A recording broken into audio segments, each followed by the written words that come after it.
Selanjutnya, kami mempersilahkan kepada Saudara Presiden Republik Indonesia untuk menyampaikan pidato tentang penyampaian laporan kinerja lembaga-lembaga negara dan pidato kenegaraan dalam rangka hari ulang tahun kemerdekaan 80 tahun Republik Indonesia tahun 2025. Kami persilahkan.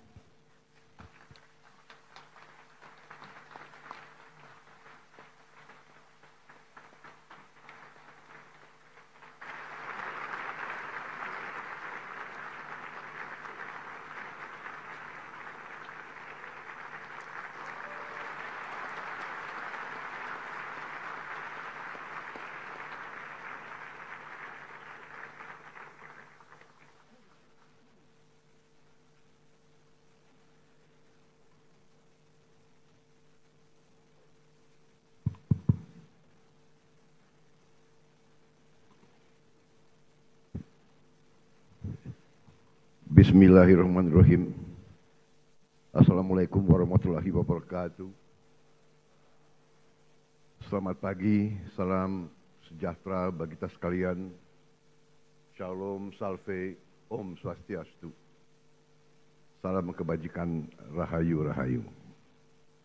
Yang saya hormati, Saudara Wakil Presiden Republik Indonesia, Saudara Gibran Rakabuming Raka, beserta Ibu Selvi Ananda Putri. Presiden ke-6 Republik Indonesia, Jenderal TNI Purnawirawan Profesor Dr. Susilo Bambang Yudhoyono.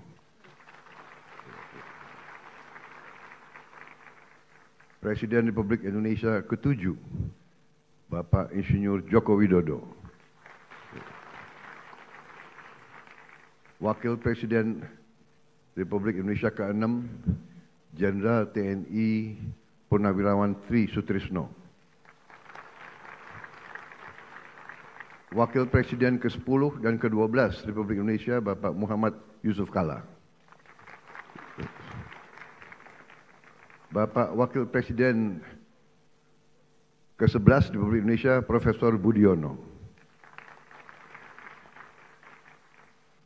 Wakil Presiden ke-13 Republik Indonesia, Profesor Kiai Haji Ma'ruf Amin.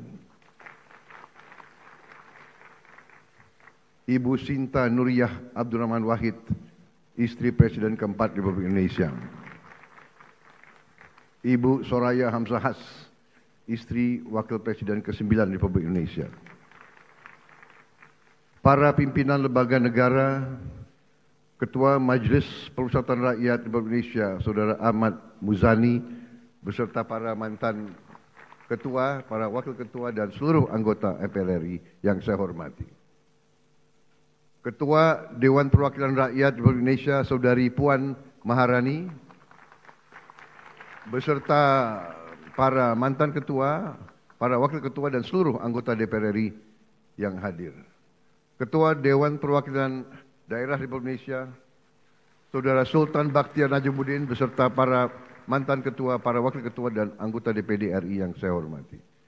Ketua Mahkamah Agung Republik Indonesia, Profesor Sunarto, yang saya hormati. Ketua Mahkamah Konstitusi Republik Indonesia, Saudara Suhartoyo, yang saya hormati.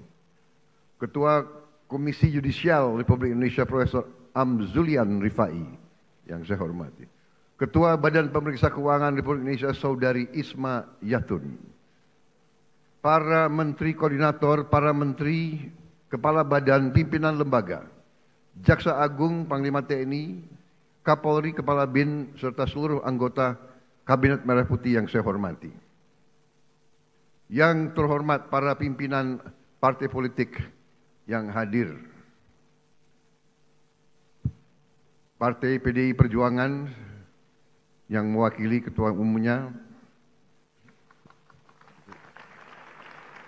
Ibu Puan.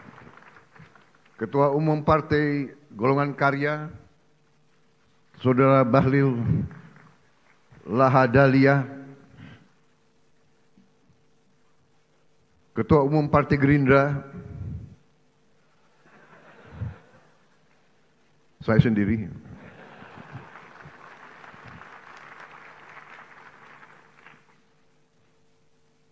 Saudara-saudara sekalian, Ketua Umum Partai Amanat Nasional, Saudara Zulkifli Hasan. Ketua Umum Partai Demokrat, Saudara Agus Harimurti Yudhoyono. Ketua Umum Partai Kebangkitan Bangsa, Saudara Abdul Muhaimin Iskandar. Presiden Partai Keadilan Sejahtera, Saudara Muzamil Yusuf. Ketua Umum Partai Nasional Demokrat, Saudara Surya Paloh. Para duta besar negara sahabat yang saya hormati. Para ketua Parlemen negara sahabat. Speaker of the House of Representatives from Malaysia, His Excellency Tan Sri Dato' Dr. Johari bin Abdul dari Parlemen Malaysia. Speaker of Legislative Council of Brunei, His Excellency Dato' Sri Setia Awang Haji Abdul Darussalam Rahman. Speaker of the Parliament of Singapore, His Excellency Mr. Sia Kian Peng. Speaker of the National Parliament of Timor-Leste, Her Excellency Miss Maria Fernanda Lai.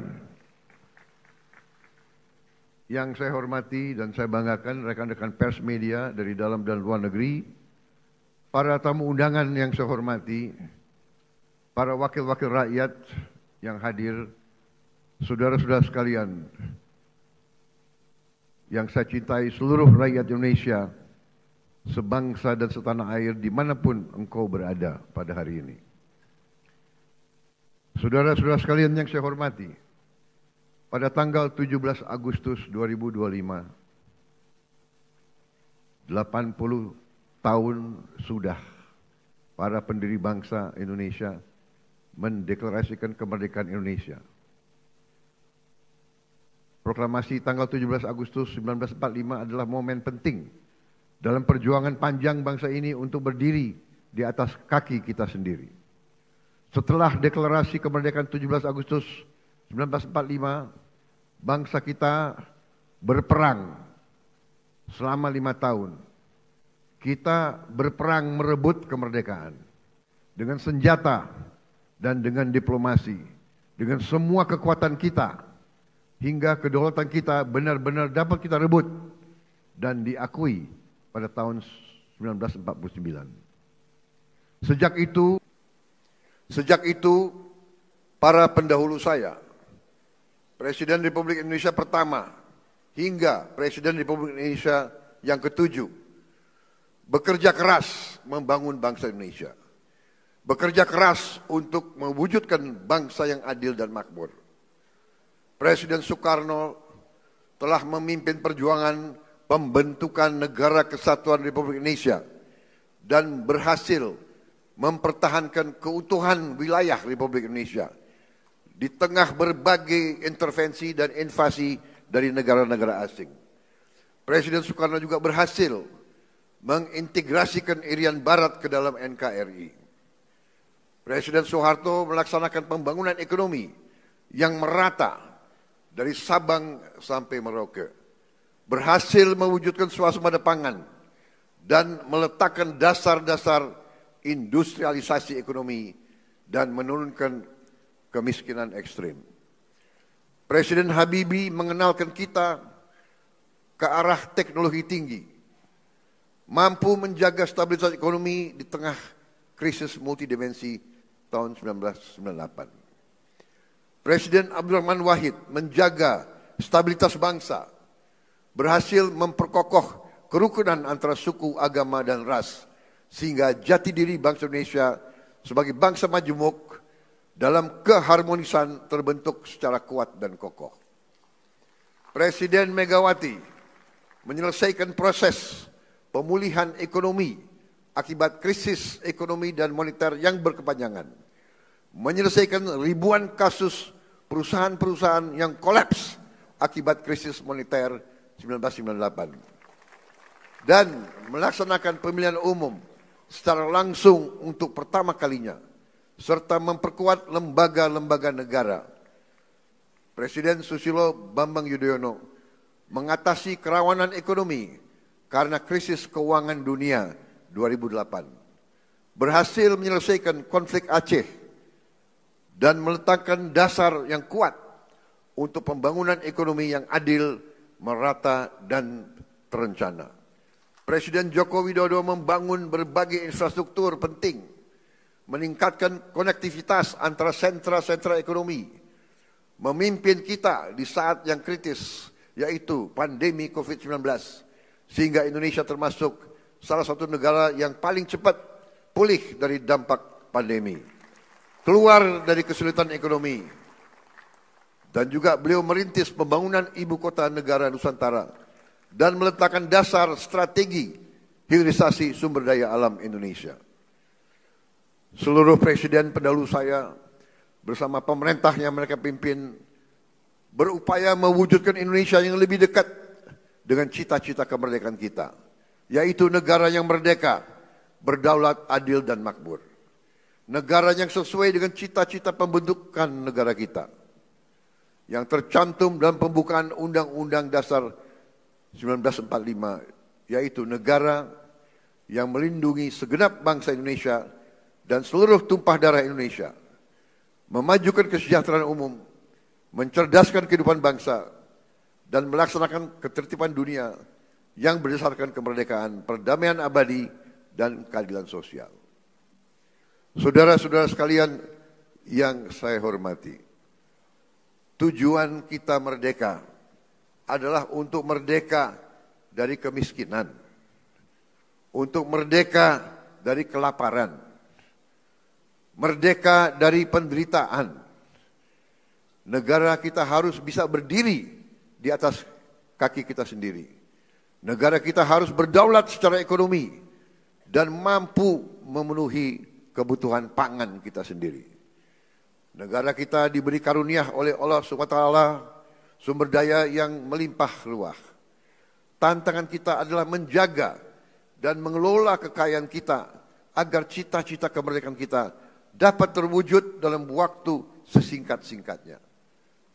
Hadirin sekalian, hari ini 299 hari yang lalu saya berdiri di sini dan diambil sumpah oleh MPR di hadapan wakil-wakil rakyat Indonesia, di hadapan rakyat Indonesia, dan terutama di hadapan Tuhan Yang Maha Kuasa, bersama wakil presiden saya, Saudara Gibran Rakabuming Raka. Dan di hari yang hikmat ini, saya kembali berdiri di depan saudara-saudara, di depan wakil-wakil rakyat, untuk menyampaikan laporan kerja pemerintahan yang saya pimpin dan lembaga-lembaga negara. Pertama, saya ingin menyampaikan bahwa transisi kepemimpinan nasional dari Presiden Joko Widodo ke pemerintahan yang saya pimpin berjalan dalam semangat persatuan, penuh kehormatan dan kedewasaan politik. Peralihan kepemimpinan yang diakui dunia sebagai peralihan yang lancar dan sangat baik adalah bukti demokrasi kita matang dan kuat. Tidak semua negara mampu melaksanakan transisi kepemimpinan dengan baik dan lancar seperti kita. Di mana-mana ketika saya berada di luar negeri, banyak pemimpin negara sahabat bertanya kepada saya, "How did you do it? How did Indonesia manage?" Saya sampaikan ke mereka, kita berhasil karena kita menganut demokrasi yang khas Indonesia. Demokrasi yang sejuk, demokrasi yang mempersatukan, bukan demokrasi yang saling gontok-gontokan, saling menjatuhkan, saling maki-memaki, saling menghujat, bukan demokrasi yang saling membenci. Inilah yang harus kita pegang teguh. Demokrasi warisan nenek moyang kita adalah demokrasi yang sesuai dengan budaya kita, budaya kekeluargaan, budaya gotong royong, budaya miko dhuwur mendem jero, budaya saling mengisi, budaya saling mendukung, budaya tepos liro, budaya menahan diri, budaya yang iso rumongso, bukan rumongso iso. Kita paham dan mengerti bahwa dalam suatu negara modern perlu ada pengawasan, perlu ada transparansi dalam menjalankan kekuasaan. Kita paham sejarah umat manusia. Jika ada kekuasaan yang tidak diawasi, maka kekuasaan akan menjadi korup. Kekuasaan yang absolut akan menjadi korup secara absolut. Kita paham bahwa korupsi adalah masalah besar di bangsa kita. Perilaku korupsi ada di setiap eselon birokrasi kita. Ada di setiap institusi dan organisasi pemerintahan. Perilaku korup ada di BUMN kita. Ada di BUMD kita. Ini bukan fakta yang harus kita tutup-tutupi. Setelah 299 hari saya memimpin pemerintahan eksekutif, saya semakin mengetahui berapa besar tantangan kita. Berapa besar penyelewengan yang ada di lingkungan pemerintahan kita. Hal ini tidak baik, tapi harus saya laporkan kepada para wakil-wakil rakyat Indonesia.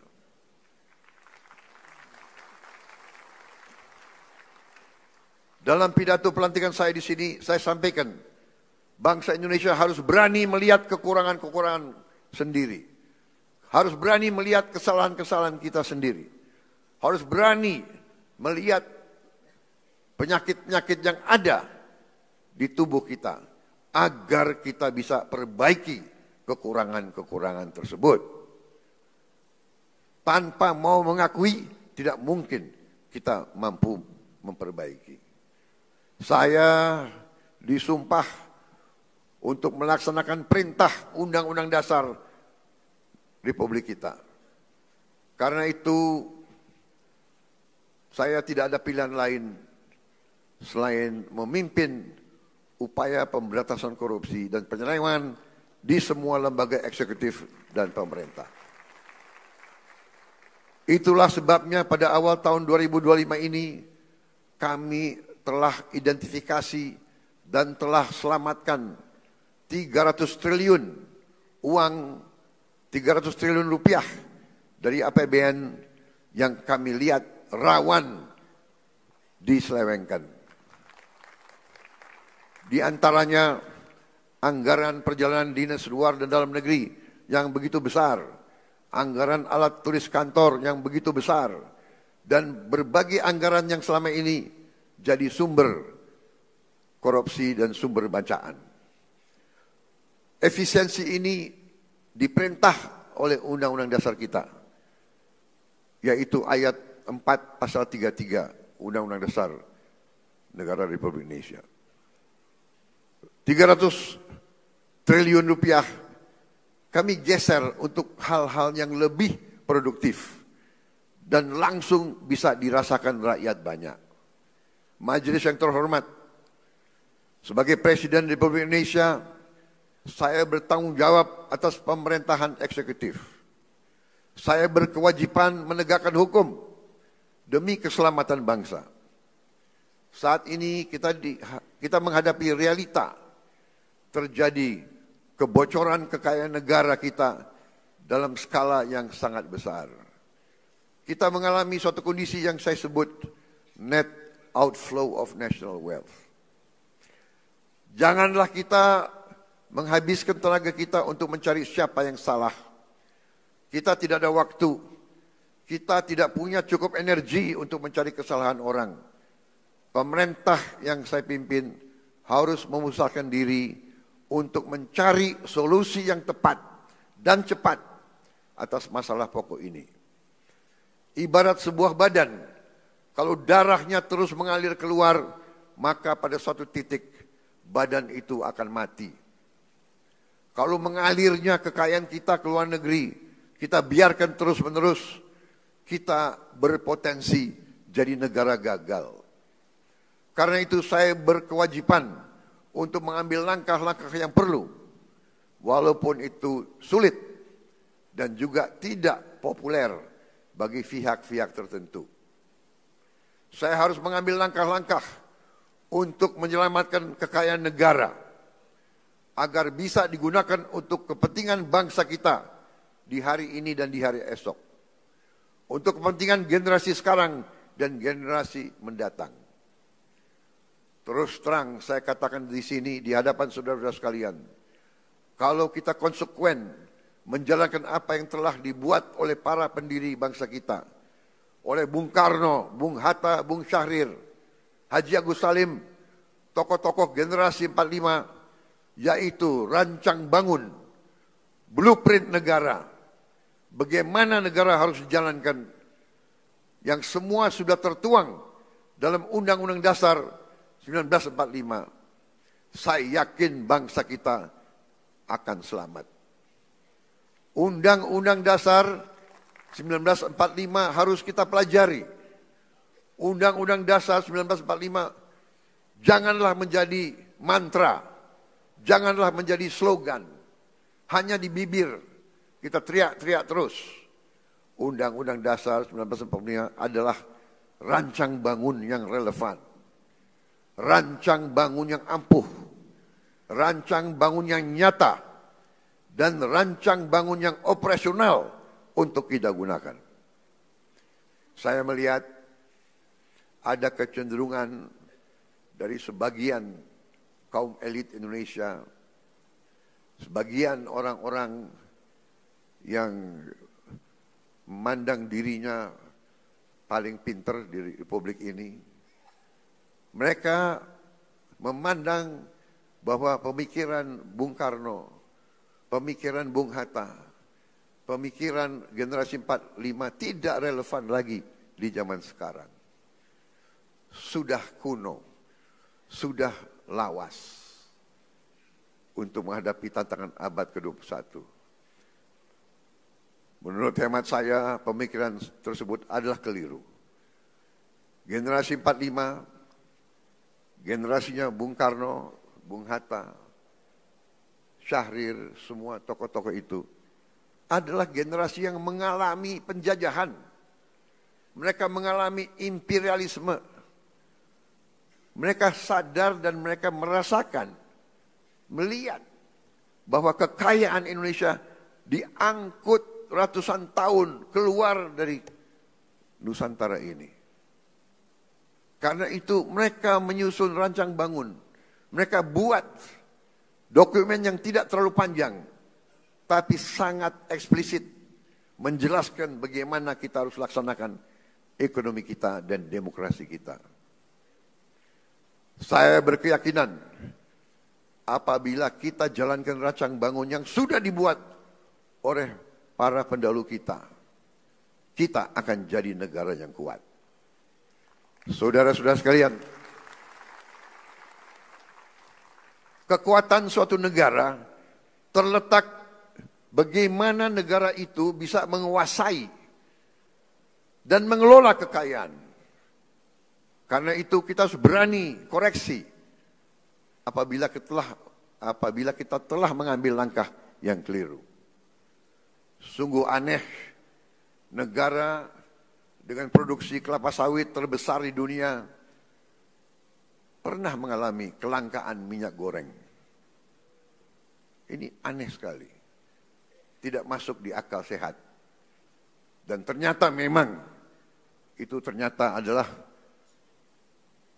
permainan manipulasi yang tadi sudah disinggung oleh Ketua DPR. Yang saya beri nama serakah Nomex.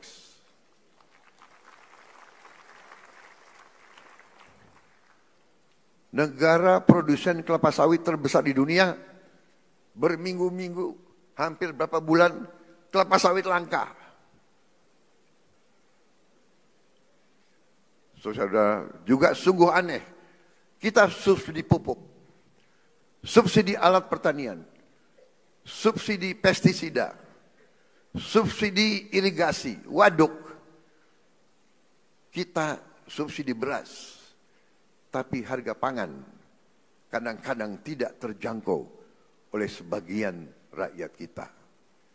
Keanehan-keanehan ini bisa terjadi karena ada distorsi dalam sistem ekonomi kita. Adalah penyimpangan bahwa sistem ekonomi yang diamanatkan oleh Undang-Undang Dasar 1945, terutama di pasal 33 ayat 1, 2, dan 3, telah kita abaikan. Seolah-olah ayat-ayat dalam pasal itu tidak relevan dalam kehidupan kita yang modern di abad ke-21 ini. Saudara-saudara sekalian, setelah saya pelajari secara mendalam, saya berkeyakinan Undang-Undang Dasar kita, terutama pasal-pasal yang saya sebut pasal-pasal pengaman, seperti pasal 33 ayat 1, 2, 3, dan 4, adalah benteng pertahanan ekonomi kita. Ayat 1, perekonomian disusun sebagai usaha bersama berdasar atas azas kekeluargaan. Azas kekeluargaan, bukan azas konglomerasi.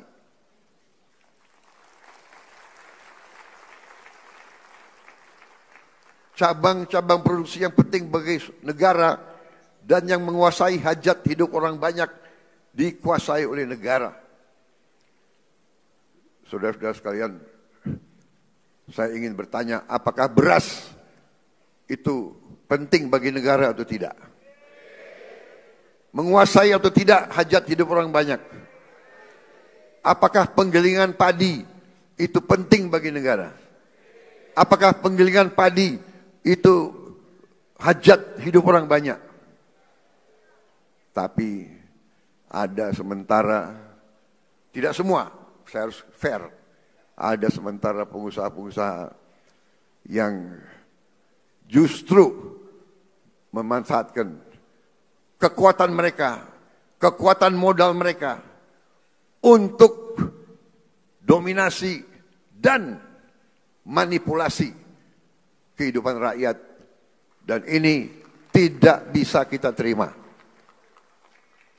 Ayat 3, bumi dan air dan kekayaan alam yang terkandung di dalamnya dikuasai oleh negara dan dipergunakan untuk sebesar-besar kemakmuran rakyat. Saudara-saudara, ayat 4, perekonomian nasional diselenggarakan berdasar atas demokrasi ekonomi dengan prinsip kebersamaan, efisiensi, berkeadilan. Jadi efisiensi ini perintah Undang-Undang Dasar. Tapi ada yang demo lawan efisiensi. Berwawasan lingkungan, kemandirian, serta dengan menjaga keseimbangan kemajuan dan kesatuan ekonomi nasional. Saudara-saudara, ketika kita tidak konsekuen menjalankan Undang-Undang Dasar kita, terjadilah distorsi ekonomi. Terjadilah pemerataan ekonomi yang tidak cepat, di mana yang menikmati pertumbuhan ekonomi kita hanya segelintir orang saja. Terjadilah kondisi di mana pertumbuhan ekonomi rata-rata 5% selama 7 tahun terakhir tidak tercermin dalam kondisi nyata rakyat Indonesia.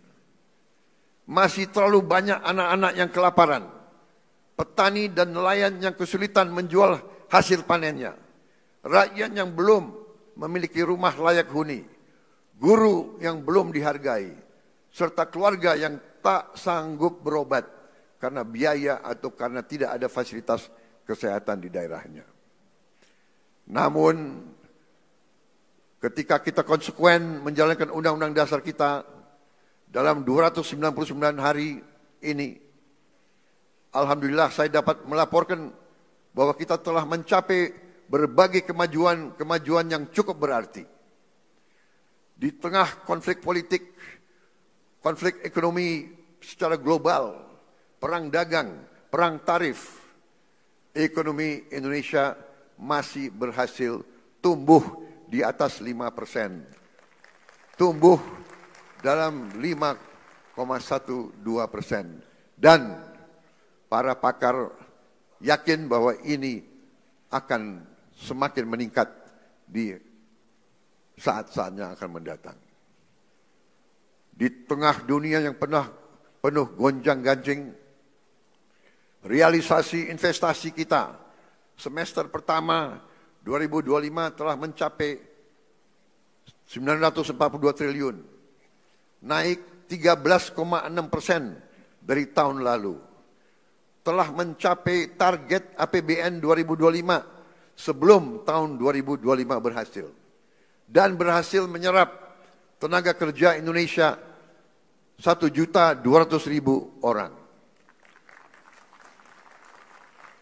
Saudara-saudara sekalian, kita telah melaksanakan intervensi strategis untuk memperbaiki gizi 82 juta anak-anak Indonesia dan ibu-ibu hamil. Saudara-saudara sekalian, sekarang kita telah mencapai kemajuan yang membanggakan. Pagi ini saya mendapat laporan dari Badan Gizi Nasional sudah 20 juta anak sekolah. Anak belum sekolah, ibu hamil, dan ibu menyusui sudah menerima makan bergizi gratis setiap hari. Terima kasih Badan Gizi Nasional. Di hadapan majelis terhormat ini, saya menyampaikan penghargaan saya kepada Kepala Badan dan seluruh anggota Badan Gizi Nasional yang telah bekerja keras mencapai hal ini. Saudara-saudara sekalian, dalam 7 bulan kita berhasil mencapai apa yang negara-negara lain butuh belasan tahun.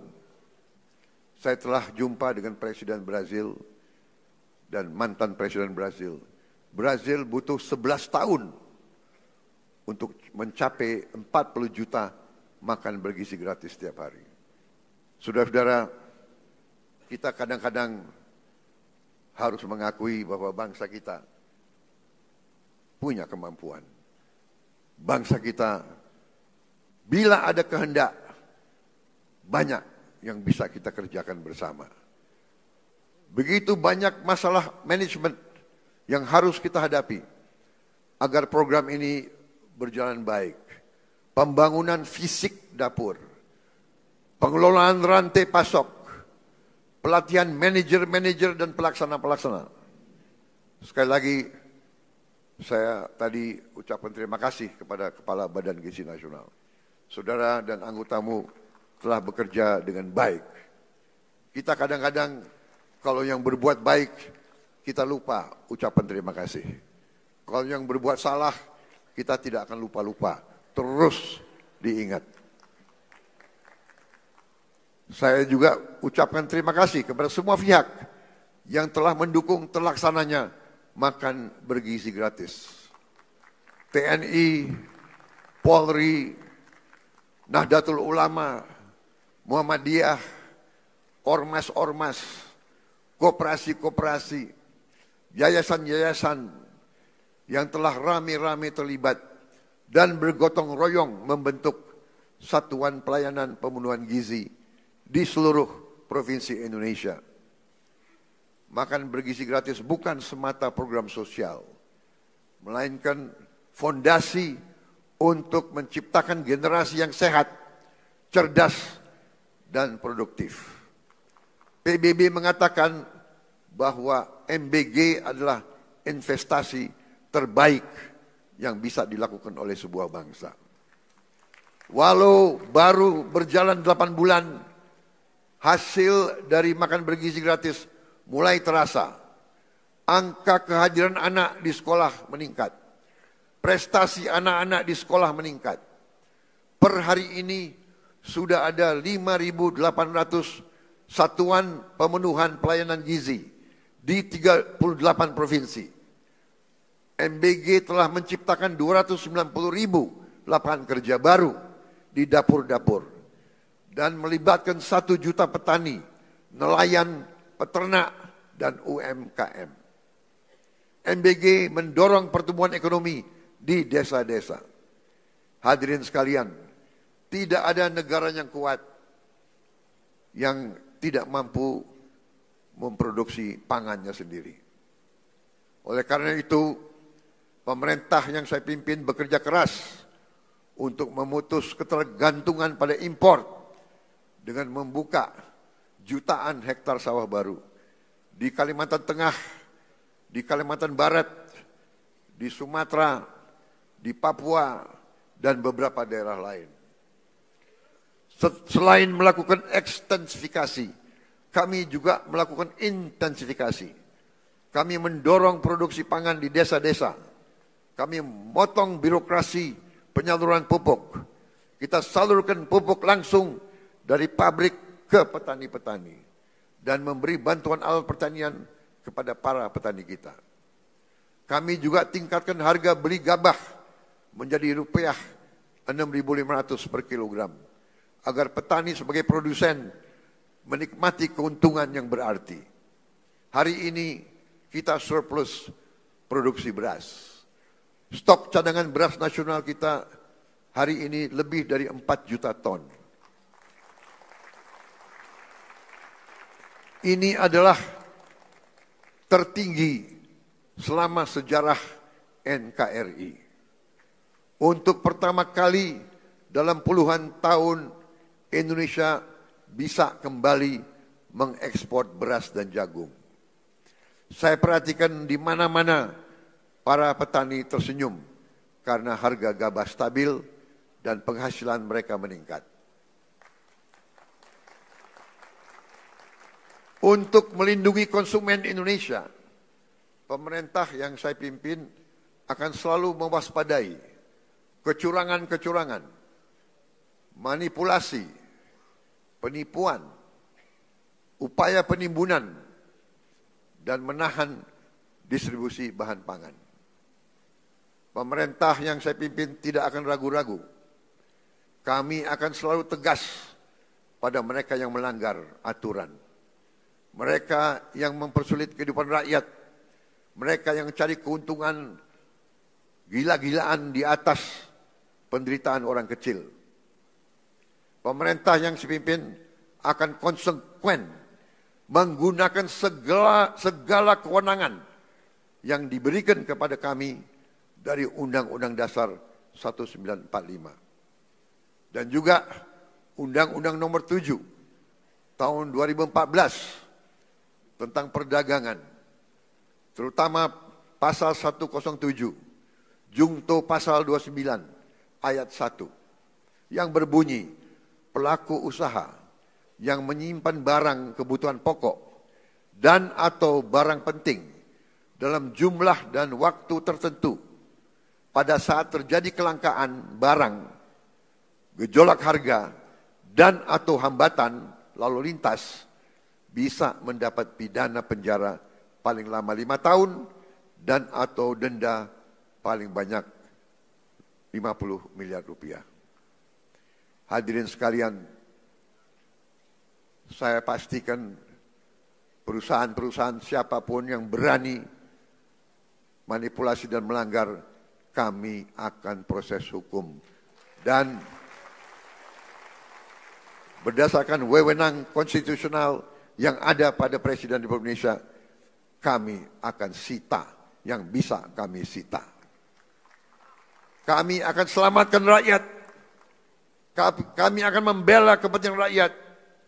Kami pastikan rakyat Indonesia tidak akan menjadi korban serakanomics. Korban mereka-mereka yang mengejar keuntungan sebesar-besarnya, menipu dan mengorbankan rakyat Indonesia, dan membawa keuntungan itu, kekayaan itu keluar dari Republik Indonesia. Ini harus kita hentikan.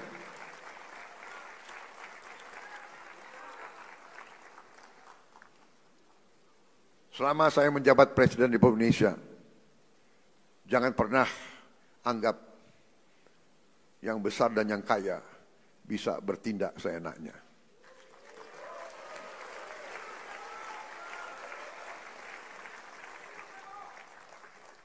Kami tidak gentar dengan kebesaranmu, kami tidak gentar dengan kekayaanmu, karena kekayaanmu berasal dari rakyat Indonesia.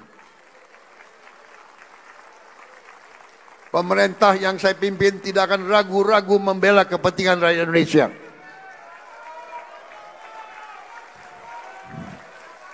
Kita akan gunakan Undang-Undang Dasar 1945 pasal 33 yang sudah sangat jelas.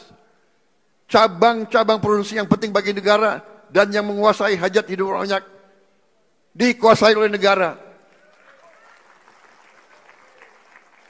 Ini warisan Bung Karno, ini warisan Bung Hatta, ini warisan Bung Syahrir. Saya yakin mereka berada di atas kebenaran. Atas dasar inilah hari ini saya umumkan, setelah pertimbangan cermat oleh pemerintah untuk melindungi hak rakyat mendapatkan beras yang tepat. Tepat takaran, tepat kualitas, harga terjangkau, dan usaha penggilingan beras skala besar harus mendapat izin khusus dari pemerintah. Kalau mereka masih mau bergerak di bidang ini. Kalau tidak, yang besar silahkanlah pindah ke bidang lain. Jangan main di atas kebutuhan dasar rakyat Indonesia.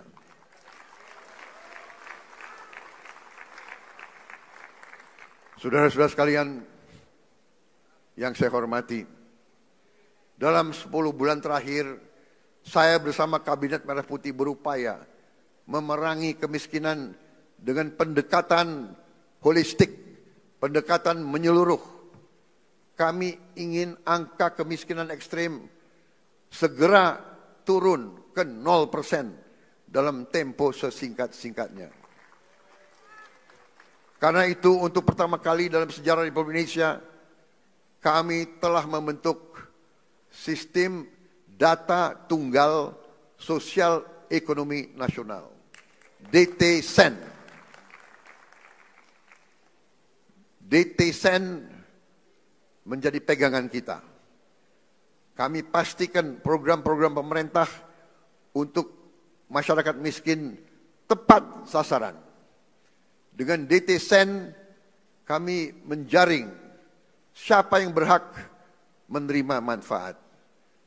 Sebelumnya kami dapat laporan bahwa masih ada orang kaya yang menikmati subsidi rakyat. Dengan sekarang kita ingin tepat sasaran. Saudara-saudara sekalian, salah satu upaya kita untuk memutus rantai kemiskinan absolut adalah kita membentuk sekolah rakyat. Kita sudah berhasil membangun dan membuka 100 sekolah rakyat. Kita harapkan tahun depan akan menjadi 200, tahun selanjutnya akan menjadi 300, dan seterusnya. Sekolah rakyat ini diperuntukkan untuk mereka yang dari desil yang terendah, desil 1-2, dari mereka yang benar-benar penghasilannya sangat-sangat rendah. Mereka kita asramakan, mereka kita berdayakan dengan kualitas pendidikan yang baik. Ini adalah untuk memutus rantai kemiskinan. Anak-anak yang miskin, kalau orang tuanya miskin, mereka tidak perlu untuk terus miskin. Ini yang kita telah upayakan dan ini sedang kita kerjakan sekarang. Bagaimana dengan sekolah-sekolah lain? Kita telah juga membentuk sekolah unggulan. Kita telah membangun dan akan membangun dan selesaikan sekolah unggulan untuk mengejar ketertinggalan kita di bidang sains dan teknologi. Kita bentuk sekolah unggul Garuda, rencananya 20, dan akan ada 80 sekolah unggul Garuda transformasi. Sekolah-sekolah yang sudah ada ikut dalam program ini. Dan kami juga akan menambah SMA Taruna Nusantara terintegrasi di seluruh pelosok negeri. Tahun ini kita juga akan menambah fakultas-fakultas kedokteran di seluruh Indonesia. Kita ketinggalan dalam menghasilkan dokter-dokter dan dokter gigi. Saudara-saudara sekalian, pendidikan sangat penting. Kita juga akan renovasi lebih dari 13.000 sekolah dan 1.400 madrasah. Dan ini masih jauh kurang dari yang kita inginkan. Tapi tahun ini adalah permulaan. Tahun depan kita akan cari uang untuk menambah hal ini. Juga untuk mengejar ketertinggalan kita, tahun ini kita akan sebarkan 288.000 layar pinter, smart platform, smart TV yang akan kami distribusi ke sekolah-sekolah hingga ke pelosok-pelosok. Agar anak-anak di desa tertinggal yang tidak ada guru yang bagus bisa dapat mengikuti pelajaran dari guru-guru terbaik yang mengajar secara virtual. Untuk mencetak pemimpin-pemimpin nasional di masa depan, kami juga telah mencanangkan tadi yang saya sebut 20 sekolah unggul Garuda dan 80 sekolah unggul Garuda Transformasi. Saudara-saudara sekalian, kita juga membangun SMA Taruna Nusantara terintegrasi di seluruh pelosok negeri. Untuk mengatasi kekurangan dokter dan dokter spesialis, tahun ini akan dibuka 148 prodi di 57 fakultas kedokteran di seluruh Indonesia. Terdiri dari 125 prodi spesialis dan 23 prodi subspesialis. Kita juga akan tambahkan 25 prodi umum dan prodi gigi, serta meningkatkan kuota mahasiswa kedokteran yang mendapat beasiswa.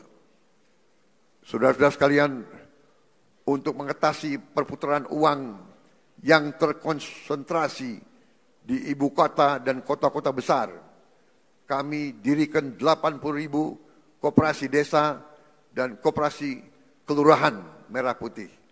Koperasi di setiap desa akan meningkatkan ekonomi desa dan menciptakan jutaan lapangan kerja. Koperasi desa kelurahan juga akan meringankan beban hidup masyarakat kita dengan menjual beras murah, minyak goreng murah, LPG bersubsidi, pupuk bersubsidi sesuai dengan harga jual. Kita juga akan membuat rakyat bisa punya akses kepada protein, kepada ikan dan daging dalam harga yang terjangkau.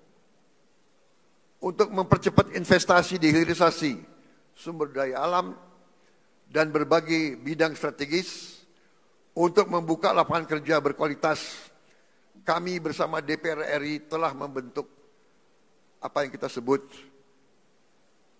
Badan Pengelola Investasi Danantara Indonesia. Danantara adalah lembaga pengelola investasi dengan aset dalam pengelolaan lebih dari 1 triliun US dollar. Danantara akan ciptakan jutaan lapangan kerja berkualitas, terutama di bidang hilirisasi. Alhamdulillah, hari ini tingkat pengangguran nasional berhasil turun ke level terendah sejak krisis 1998. Hadirin sekalian, kami juga membangun sistem kesehatan yang lebih adil dan merata.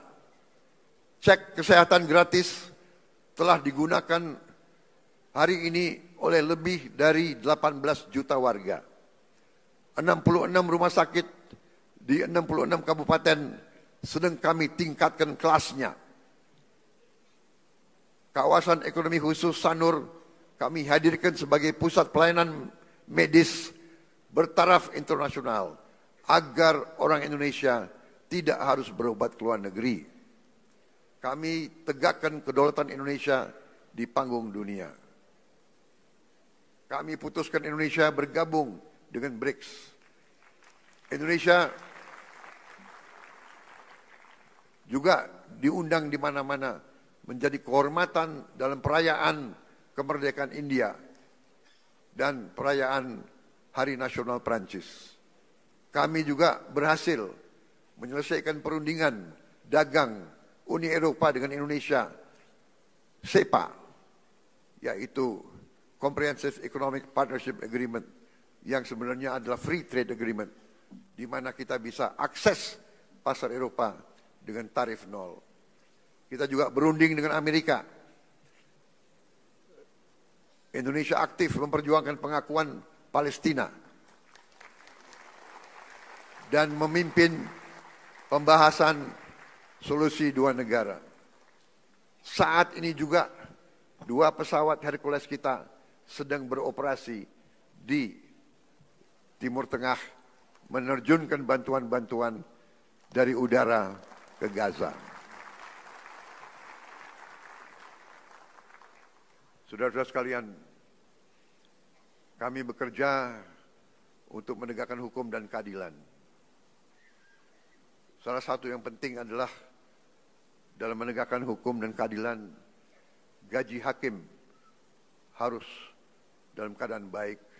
Kami telah naikkan untuk beberapa hakim sampai dengan 280% peningkatannya. Kami juga tidak segan-segan membongkar kasus-kasus korupsi besar. Bersama TNI dan Polri kami pastikan bumi dan air dan kekayaan alam yang terkandung di dalamnya dikuasai oleh negara dan dipergunakan untuk sebesar-besar kemakmuran rakyat. Saudara-saudara sekalian, beberapa saat yang lalu, beberapa tahun yang lalu, kita mendapat laporan ada ribuan, ada jutaan perkebunan kelapa sawit yang melanggar hukum, yang menyimpang regulasi. Ada yang membuat perkebunan di hutan lindung. Ada yang tidak melaporkan luasnya perkebunan mereka. Ada yang dipanggil BPKP tidak mau datang. Kami terbitkan Peraturan Presiden Nomor 5 tahun 2025 tentang penertiban kawasan hutan. Dan pada hari ini saya melaporkan di majelis ini bahwa pemerintah Republik Indonesia sudah menguasai kembali 3,1 juta hektar dari potensi 5 juta hektar lahan sawit yang dilaporkan melanggar aturan, tapi kita belum verifikasi. Yang sudah jelas kita verifikasi melanggar aturan adalah 3,7 juta hektar, dan dari 3,7 juta hektar, 3,1 juta sudah dikuasai kembali. Saudara-saudara sekalian, perlu saya laporkan juga di sini bahwa ada keputusan pengadilan yang sudah ingkrah 18 tahun yang lalu yang memerintahkan ada kebun-kebun kelapa sawit yang harus disita, tapi tidak ada penegak hukum waktu itu yang mau melaksanakannya. Saya tidak tahu kenapa. Tapi saya telah perintahkan dikuasai kembali oleh negara, dan untuk itu kita telah menggunakan pasukan-pasukan TNI untuk mengawal tim-tim yang menguasai kebun-kebun tersebut. Karena sering terjadi perlawanan, berani-berani melawan pemerintah NKRI, ya kita hadapi, saudara-saudara sekalian. Setelah ini kita akan tertibkan juga tambang-tambang yang melanggar aturan. Saya telah diberi laporan oleh aparat-aparat bahwa terdapat 1063 tambang ilegal. Dan potensi kekayaan yang dihasilkan oleh 1063 tambang ilegal ini dilaporkan potensi kerugian negara adalah minimal 300 triliun. Saudara-saudara sekalian,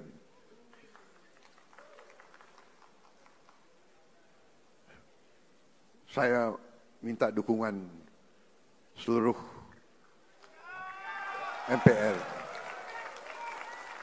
Saya minta dukungan seluruh partai politik untuk mendukung ini demi rakyat kita, saudara-saudara sekalian.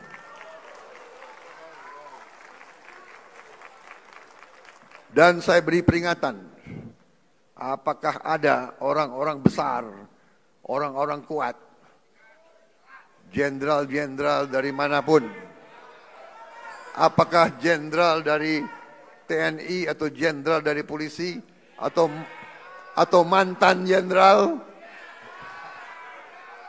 tidak ada alasan kami akan bertindak atas nama rakyat.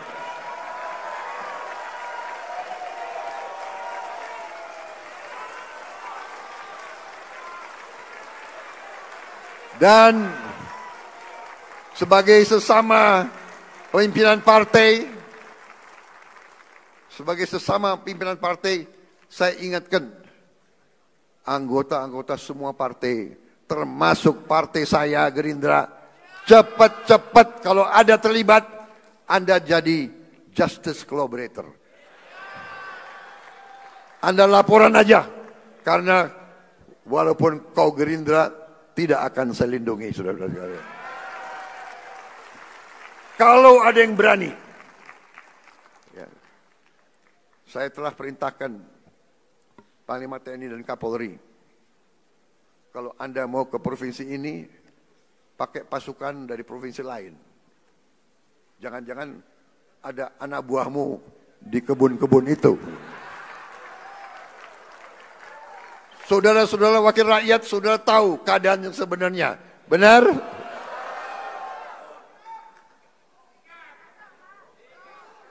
Saya sudah lama jadi orang Indonesia. Segala ulah, apalagi saya ini senior mantan tentara. Jadi junior-junior itu jangan macam-macam ya. Aku tahu. Kalau rakyat yang nambang, ya sudah kita bikin koperasi. Kita legalkan. Kita atur, kita legalkan, ya. Tapi jangan alasan rakyat tahu-tahu nyelundup. Nyelundup ratusan triliun nyelundup. Saudara-saudara sekalian, harus hitung waktu ini. Dengan kondisi geopolitik yang semakin tidak menentu, Indonesia harus punya pertahanan yang kuat untuk menjaga kekayaan kita.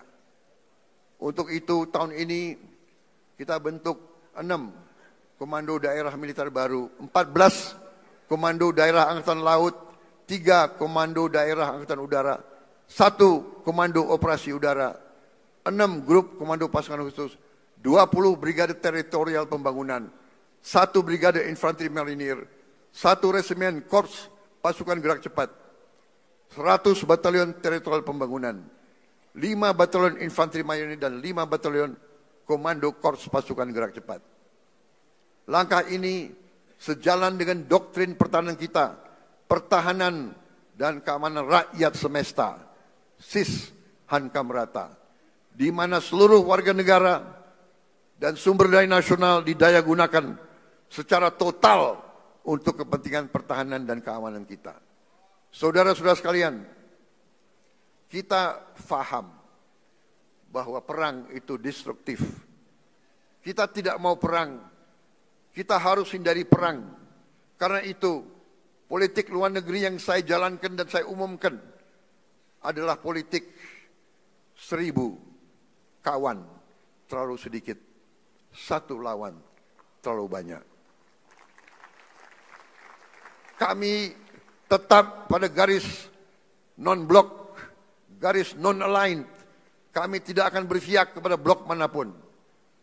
Ini yang kami sampaikan di mana-mana. Bebas aktif. Kita ingin damai dengan semua orang.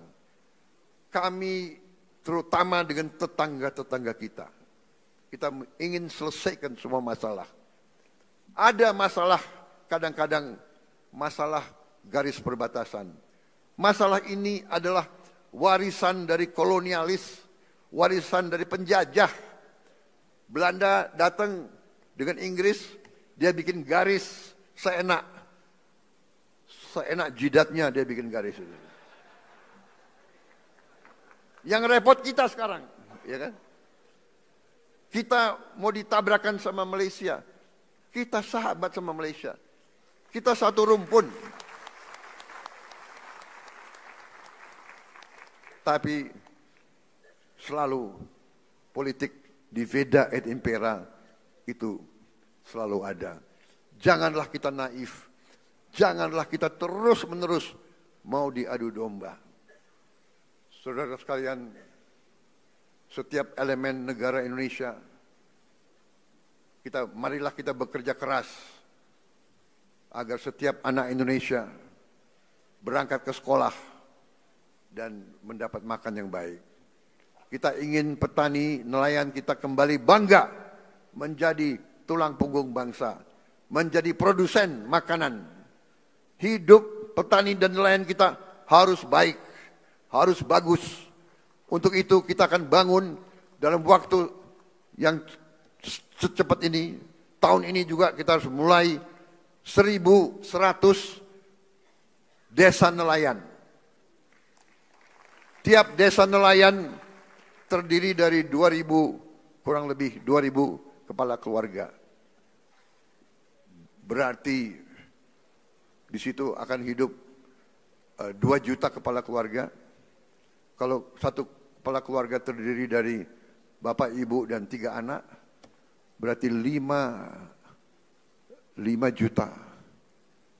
10 juta orang akan hidup dengan baik. Ini akan kita wujudkan dalam waktu dekat. Mereka juga akan membayar kembali investasi kita. Jadi ini bukan BLT, ini bukan bagi-bagi uang. Kita pinjemin uang, mereka akan bayar cicil kembali kepada pemerintah. Jadi karena mereka akan menghasilkan nilai. Kita ingin guru-guru kita semangat mengajar karena dihargai. Kita ingin rakyat kecil bisa tersenyum karena tidak lagi takut sakit, tidak takut lapar, dan tidak takut anaknya tidak bisa sekolah. Dan kita harus cari lapangan kerja yang sebesar-besarnya dan sebanyak-banyaknya. Tujuan kita, tujuan kemerdekaan adalah yen wong cilik iso gemuyu. Saudara-saudara sekalian, untuk itu saya memberi apresiasi kepada lembaga-lembaga negara atas kinerja mereka dalam menjalankan roda negara. MPR RI melalui visi besar Rumah Kebangsaan, pengawal ideologi Pancasila dan kedaulatan rakyat, secara konsisten terus-menerus sosialisasikan Pancasila, Undang-Undang Dasar 1945, NKRI, dan Bhinneka Tunggal Ika. MPR konsisten turun ke rakyat, jelaskan 4 pilar kehidupan berbangsa dan bernegara. Ini sangat penting karena pemahaman Undang-Undang Dasar 1945 bisa menyelamatkan ekonomi kita, bisa menyelamatkan demokrasi kita. DPR RI pada periode awal 2024-2029 telah membahas dan mengesahkan 14 rancangan undang-undang dan telah menetapkan program legislasi nasional tahun 2025 dan jangka menengah 2025-2029. Sehingga perencanaan, penyusunan dan pembahasan RUU berjalan secara terarah dan terukur. Pada pelaksanaan fungsi penganggaran, DPR RI telah membantu pemerintah mewujudkan efisiensi berkeadilan di APBN kita yang merupakan mandat dari Undang-Undang Dasar 1945 serta membantu menyusun RAPBN 2026 yang akan saya sampaikan sore hari ini. DPR RI juga telah melaksanakan fungsi pengawasan yang luas melalui 26 panitia kerja pengawasan dan 3 tim pengawasan. DPD RI telah menetapkan lebih dari 50 keputusan kelembagaan yang mencerminkan peran aktif dan strategis DPD dalam memperjuangkan aspirasi dan kepentingan daerah di tingkat pusat. Lebih lanjut, DPD RI telah mendukung pembangunan berkelanjutan, aktif menjalankan fungsi pengawasan, pemberian pertimbangan anggaran, serta proaktif memantau dan mengevaluasi Raperda dan Perda untuk memastikan kesesuaian regulasi daerah dengan kebijakan nasional.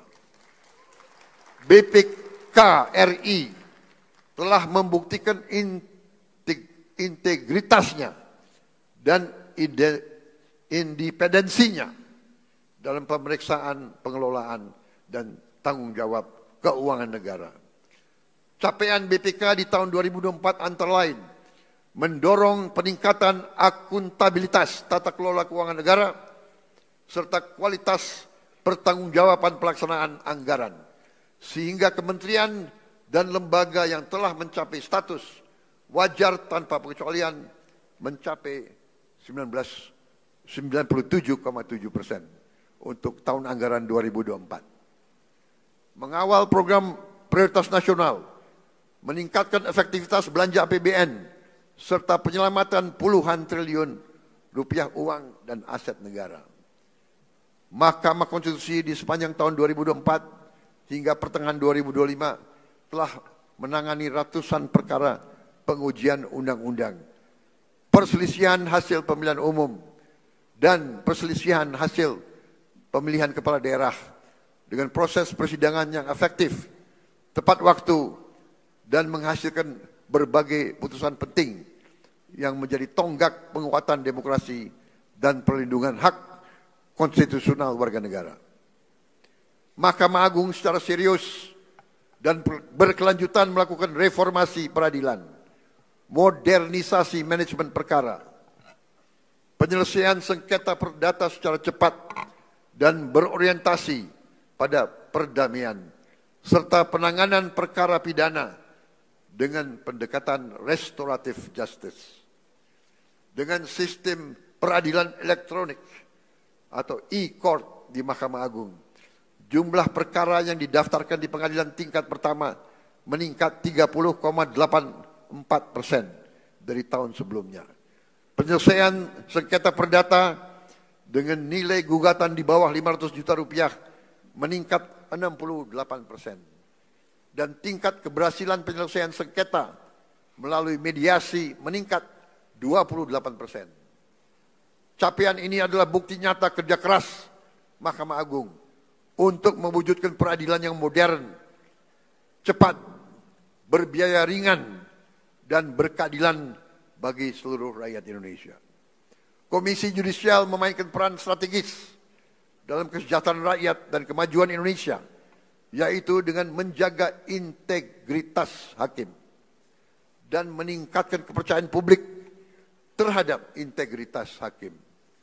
Sepanjang tahun 2024 sampai dengan periode Juli 2025, Komisi Yudisial telah melaksanakan seleksi calon hakim agung dan hakim ad hoc yang menghasilkan sebanyak 9 orang calon hakim agung, 3 orang calon hakim ad hoc di Mahkamah Agung.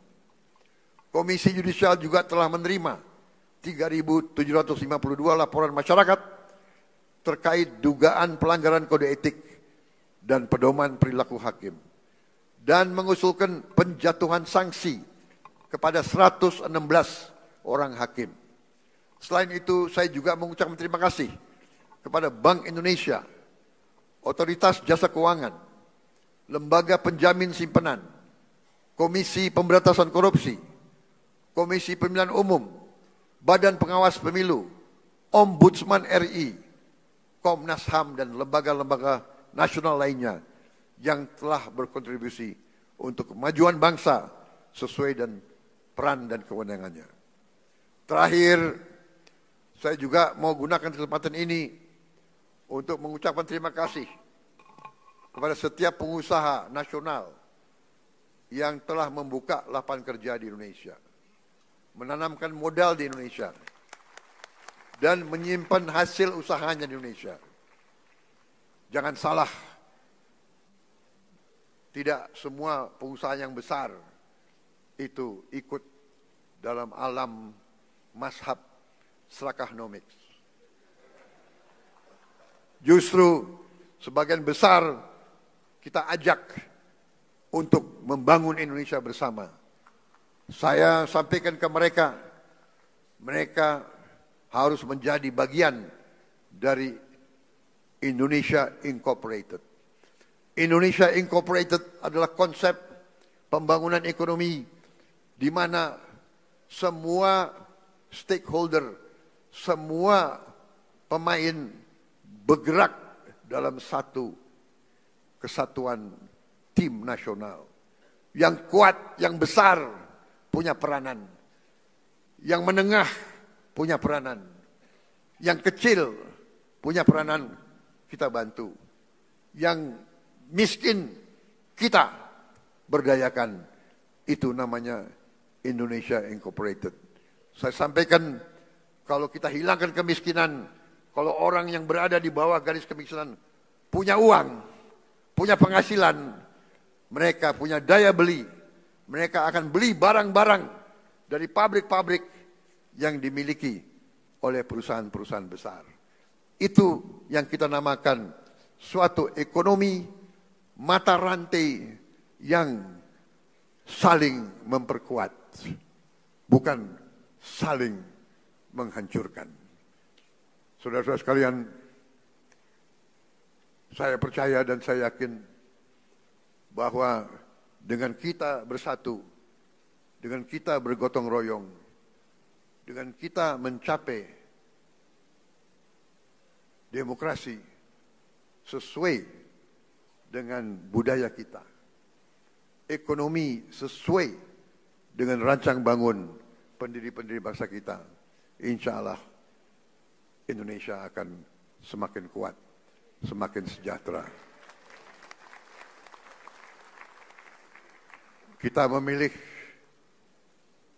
beberapa tonggak sebagai tema kita. Bersatu, berdaulat, rakyat sejahtera. Rakyat harus sejahtera. Kalau rakyat tidak sejahtera, saya katakan kita gagal sebagai negara merdeka. Kita akan berhasil sebagai negara merdeka kalau rakyat kita sejahtera. Karena itu, marilah kita bekerja sama. Kita berbeda-beda boleh, tapi satu tujuan kita. Silakan yang berada di luar pemerintah tidak ada masalah. Terima kasih. Kita butuh koreksi. Kita butuh pengawasan. Kita butuh kritik. Walaupun kadang-kadang kritik itu menyesakkan juga. Tapi nggak ada masalah. Jangan berhenti kritik. Saya juga minta dari koalisi kita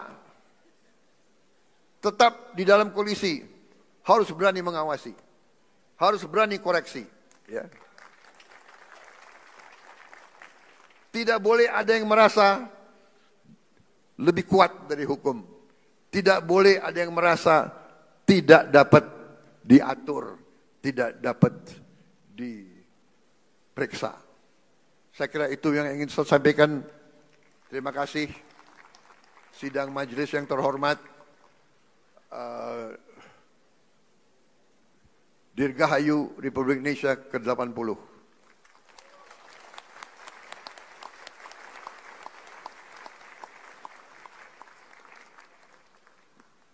Mungkin inilah tandanya bahwa demokrasi kita kuat, karena saya adalah Presiden ke-8 Republik Indonesia yang akan memimpin perayaan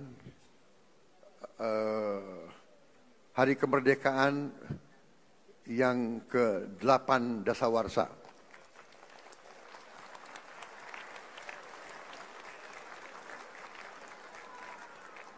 Memang ditakdirkan untuk jadi presiden ke-8.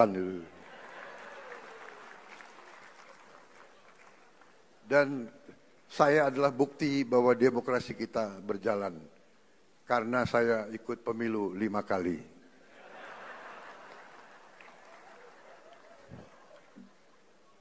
Alhamdulillah 4 kali kalah. Tapi hari ini saya berdiri di depan majelis ini. Terima kasih. Terima kasih saudara-saudara sekalian. Wassalamualaikum warahmatullahi wabarakatuh.